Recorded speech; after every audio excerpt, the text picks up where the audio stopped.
I want to talk about SNAP because I know what the argument is between Republicans and Democrats. Democrats are saying this comes down to healthcare. Republicans are saying we're doing our job. We are voting to keep the government open.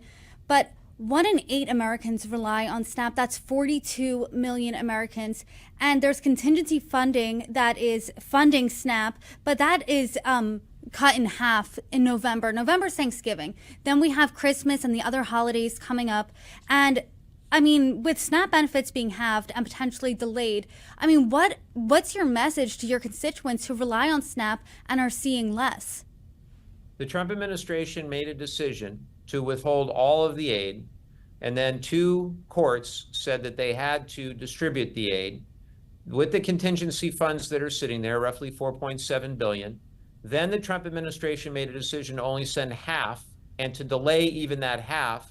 I would say that that too is a violation of that court order, and it's just flat immoral, that you would use hunger to try to leverage, have political leverage during a shutdown. Is just unthinkable to me, Brittany. And when you unpack that 42 million, there's a couple things that I think are important. One is that 16 million of them are children.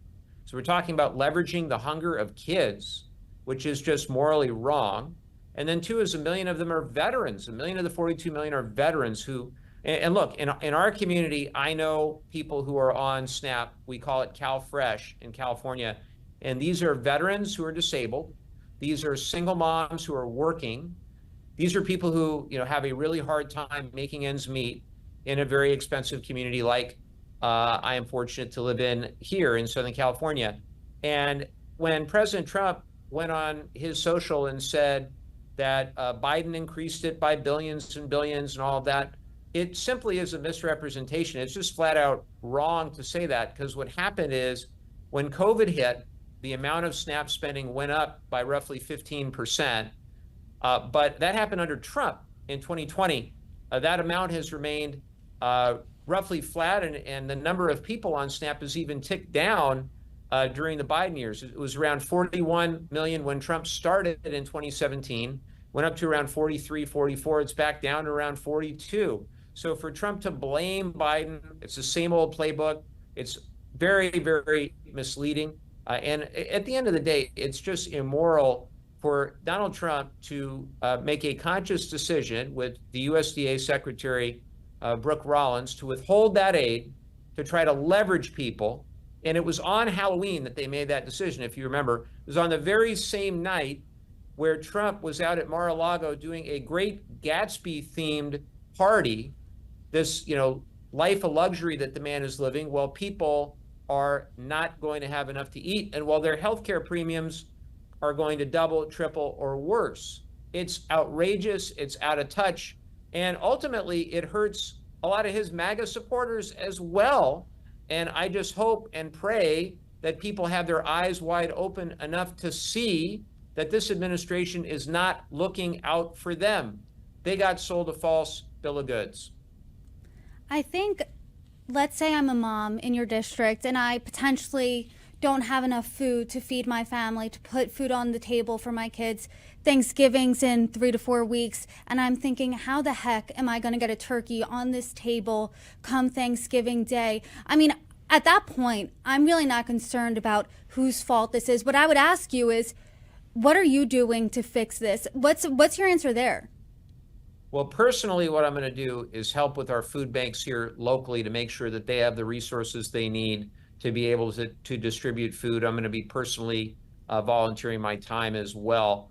But that isn't going to do the job, because the food banks only make up about 1 in 8, 1 in 9 of the meals of the SNAP program. What we have to do is continue to push the administration to fund the next couple of weeks, use the 4.7 billion that's there in contingency funds that I helped appropriate in the last 2 fiscal years, along with my colleagues, specifically for a situation like that, the one that we're facing.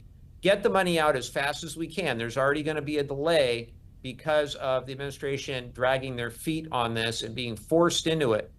So get the money out there, continue to push that be the case, that they follow the court order, make sure that people have enough. And then obviously get the government reopened, which requires a bipartisan conversation around healthcare and around spending. And the senators of both parties acknowledge and understand this. I've been saying it now for well over a month here since you and I spoke last.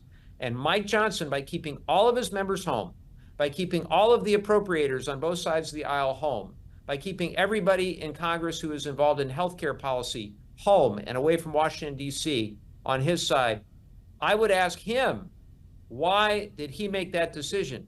And does it have anything to do with wanting to swear in Adelita Grijalva, who, oh, by the way, we're now 6 weeks without the people of Arizona's 7th District having fair representation? Does it have anything to do with the fact, my personal opinion, is that Mike Johnson doesn't want to do anything to get sideways with Donald Trump because he knows that he is one Donald Trump social post away from getting thrown out, just like Kevin McCarthy got thrown out. Mike Johnson is willing to give up all the power of the speaker's gavel to Donald Trump, to the point where Donald Trump, it was reported last week, joked with his friends that he's the president and the speaker now. But it really is not a joke, Brittany. That's how he's really wielding power here. And Mike Johnson's so hell-bent on keeping that gavel that he's willing to give up all the power that goes along with it.